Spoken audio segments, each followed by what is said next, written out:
Welcome to the Open Word, an online ministry of Boone Open Bible Church. Thank you for joining us. On today's program, we bring you Upfront and Practical, featuring Paul Becker from OBC.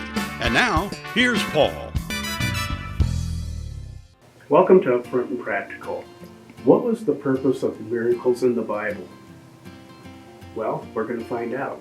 A second preliminary question about miracles concerning why did God perform miracles in the Bible? What purpose did they serve?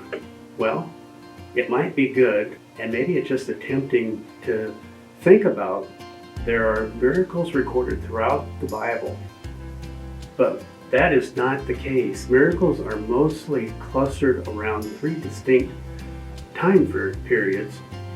The first period is during the Exodus in the Old Testament, in the conquest of Canaan under Moses and Joshua.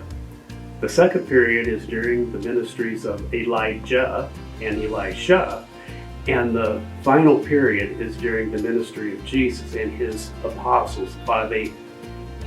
While that covers the entire New Testament period, it leaves a large gap in the Old Testament history. Gaps where there are very few, if recorded, miracles. But I do think of the one in the New Testament. I think of the wedding at Cana.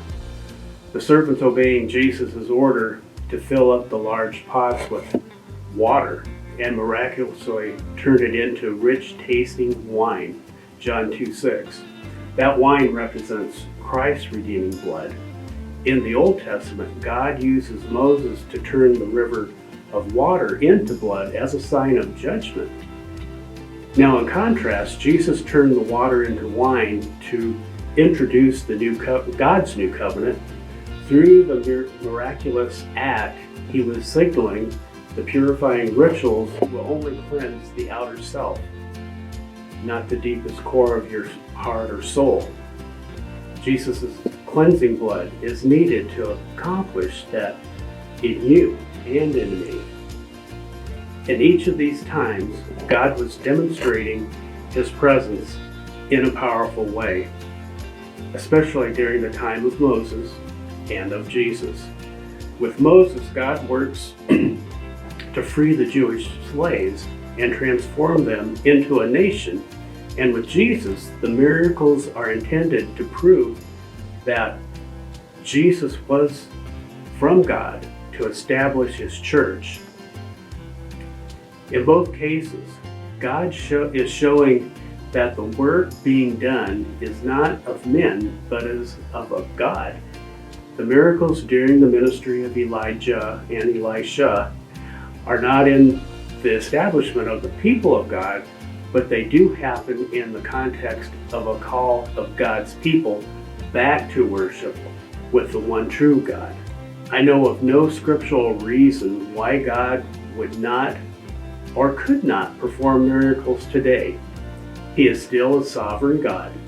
He is still God of wonders from this world today, and has not minimized his ability to act in power, displaying his miraculous powers for today. When there is a miracle, you need to see who is glorified.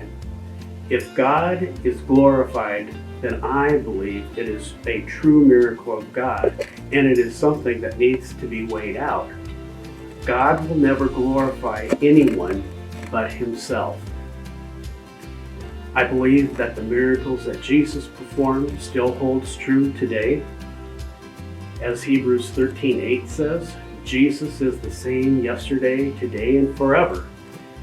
And as we continue the study of God of wonders and his miracles, please be praying that we don't get so caught up in the miracle, but the God of miracles, that God receives the glory and honor. For Upfront and Practical, I'm Paul Becker. I'll see you next time.